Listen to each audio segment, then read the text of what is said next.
Gente, eu conversei domingo e vou entrar nessa conversa de domingo novamente. Olha só, né? Por quê? Porque nós não tivemos live segunda nem terça, hoje é quarta-feira, então vamos conversar um pouquinho sobre Conversamos Domingo. Domingo nós falamos sobre Lucas, capítulo 7, versículo 36 a 50. É um texto grande, eu não lerei. Leia você aí na sua casa, porque senão a gente perde um tempo precioso aqui na live, tá bom? Mas resumindo, é aquela história em que Jesus está na casa de um fariseu chamado Simão e ele é ali de uma forma inesperada, visitado ali por uma mulher chamada de pecadora pelo próprio Simão, que chora aos pés de Jesus e enxuga seus cabelos e ali depois coloca um perfume, um unguento muito caro, perfumando os pés de Jesus. Essa é uma história conhecida e que tem muita coisa para nos ensinar. Mas domingo, como a gente fica pensando a semana toda sobre o que vai falar no domingo, algumas coisas muito pontuais vieram à minha cabeça e principalmente ao meu coração, né? E a cachorrada já começou aqui, para falar com o pessoal domingo, que eu quero rapidamente trazer de novo aqui na nossa conversa. É uma linda história, uma história emocionante, pode ser chamada de resumo do Evangelho. Ela acontece daquele jeito que você já deve saber, que o primeiro século nos impõe essa realidade, a gente não pode deixar de lembrar. Estamos falando de um jantar feito na casa de um homem muito rico, e o jantar acontecia daquele jeito que os orientais faziam naquela época, comendo no chão, comendo com as mãos, né? Todo esse cenário precisa estar na tua cabeça, mas eu quero lembrar que 3 personagens estão em destaque no texto. Lucas faz bastante isso. Várias narrativas de Lucas levantam 2, 3 personagens e ele tem como objetivo frisar, não é? Fortalecer o que esses personagens querem dizer. Obviamente aqui nós temos Jesus, a mulher e o fariseu.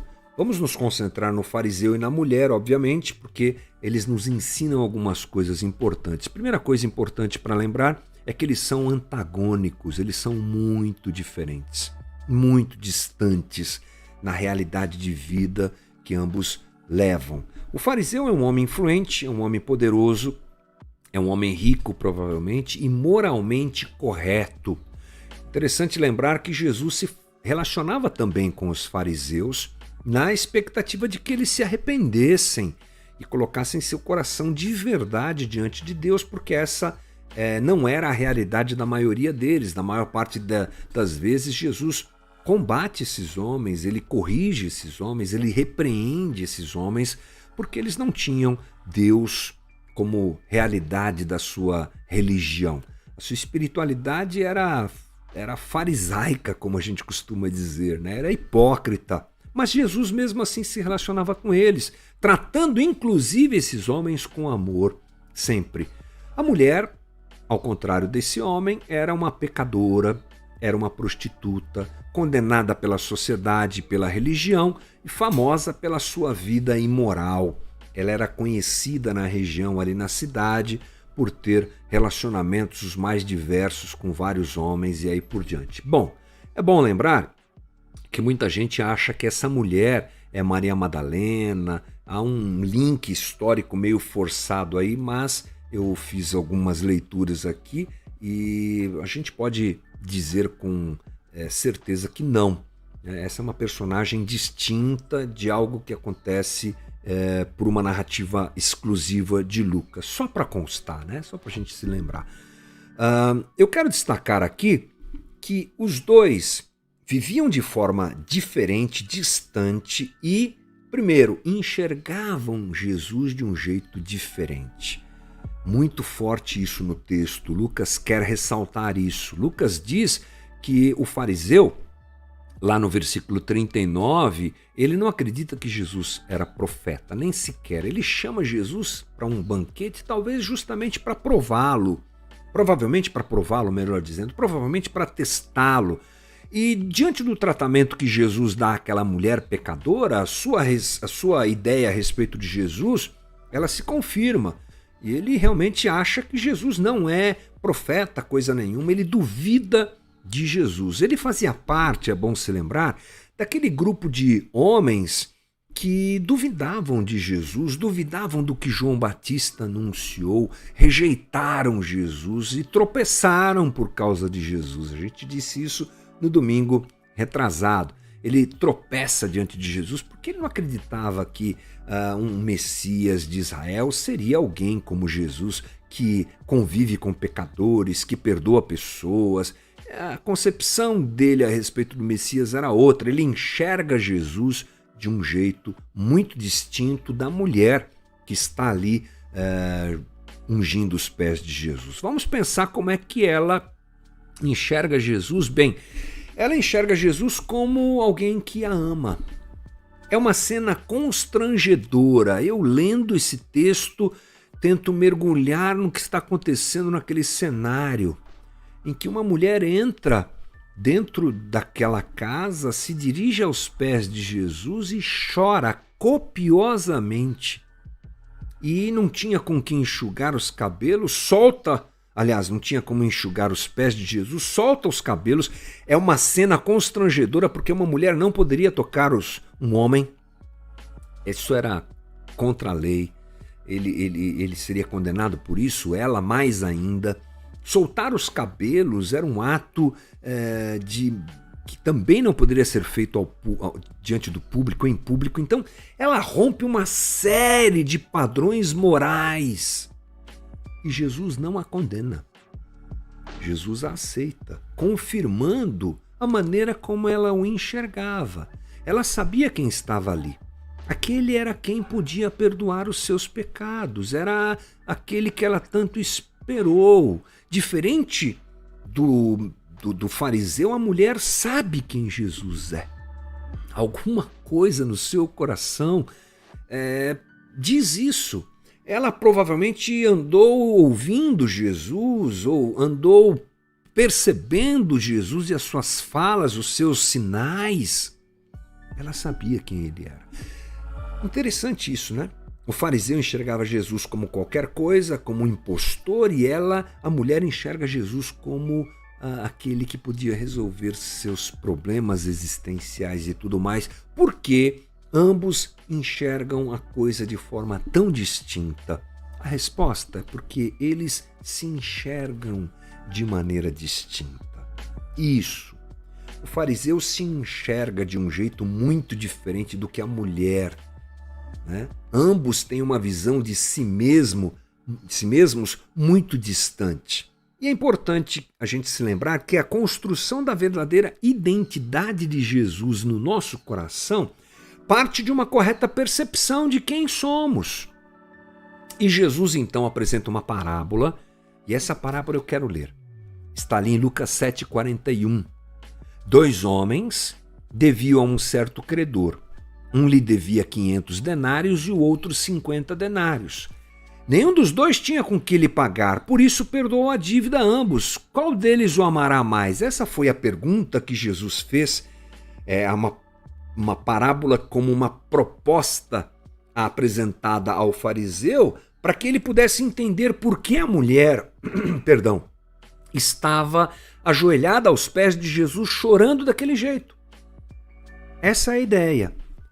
Bem, a ideia é que ambos entendessem, ou melhor, o fariseu entendesse que ele também era devedor. Quando a gente lê essa parábola, a gente entende por que a mulher está aos pés de Jesus. Mas a gente também entende que Jesus quis dizer para aquele fariseu que ele também era devedor e pecador. Aos seus olhos, ele achava que era um devedor menor. Por quê? Porque essa era a maneira dele se enxergar, uma pessoa com uma percepção autossuficiente de si mesmo.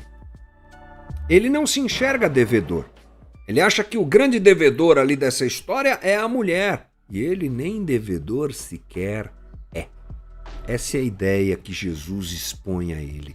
Então, uma coisa que fica muito claro é que esse homem se enxergava superior, melhor, porque essa é a característica do religioso, daquele que se acha moralmente perfeito. Quando tira-se a moralidade, o que se enxerga é pecado. Ambos são essencialmente pecadores, é o que Jesus está dizendo para ele e para todos os presentes. Essa é a ideia da narrativa dessa parábola. Todos são pecadores. Todos. Um no templo, cumprindo a religião, fazendo o que tinha que fazer lá para ser o bom na sua religião. A outra, uma mulher pecadora que convivia com homens da maneira inadequada e aí por diante. Mas ambos são pecadores. O tamanho do nosso amor a Deus não se baseia no tamanho do pecado. Por quê? Perante Deus, o maior e o menor recebem o mesmo rótulo e a mesma condenação. Todos são pecadores. Nosso amor a Deus deve se basear na profundidade, na autenticidade do nosso arrependimento. Coisa que aquele homem não vivia, diferente da mulher que se derrama aos pés do Cristo por entender que era pecadora. Ela sabia e assumiu que era pecadora. Ele não assume. Ele se acha intocável, ele se acha autossuficiente, ele se acha superior, moralmente correto, digno, inclusive questionando Jesus por se relacionar com uma mulher como aquela. O seu amor ao próximo é tão comprometido, não é, que demonstra que ele é superior. Perdão. Deus, nós não podemos nos esquecer, ele que é soberano e poderoso em todas as coisas, se relaciona com aqueles que se percebem incapazes e que anunciam que precisam da sua graça. Tiago 4,6, Tiago diz: mas ele nos concedeu graça maior, por isso diz a Escritura, Deus se opõe aos orgulhosos, mas concede graça aos humildes. Coisa que faltava àquele homem era humildade.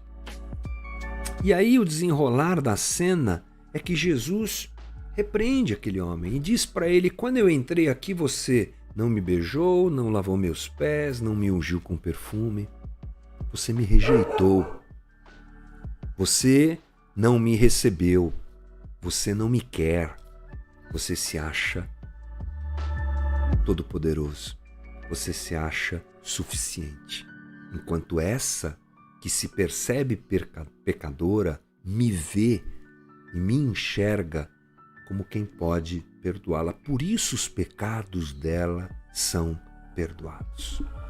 E ele libera essa palavra, essa conversa, realiza essa conversa no meio de todos que ficam espantados. O que é que a gente aprende com essa história, gente? Além de tudo isso que a gente já conversou, cuidado com o coração. Demonstração de superioridade é sinal de autossuficiência. Olhe mais para si mesmo e menos para os demais. Uma variação constante é fundamental para que a gente perceba sempre o que está escondido no nosso coração. E viva a vida amando Jesus pelo perdão que Ele já te deu. É isso. Por que ela estava de joelhos diante de Jesus? Porque ela sabia que os seus pecados já estavam perdoados. Quem sabe que é pecador, percebe-se pecador e olha para o Cristo como quem pode perdoar seus pecados, naturalmente se prostra diante dele e chora mesmo, entrega a sua vida e vai andar como Cristo deseja. Com certeza essa é a história dessa mulher. Penso eu que a gente pode até afirmar isso. Se transformou numa seguidora de Jesus porque percebeu-se pecadora e percebeu que Jesus podia perdoar seus pecados.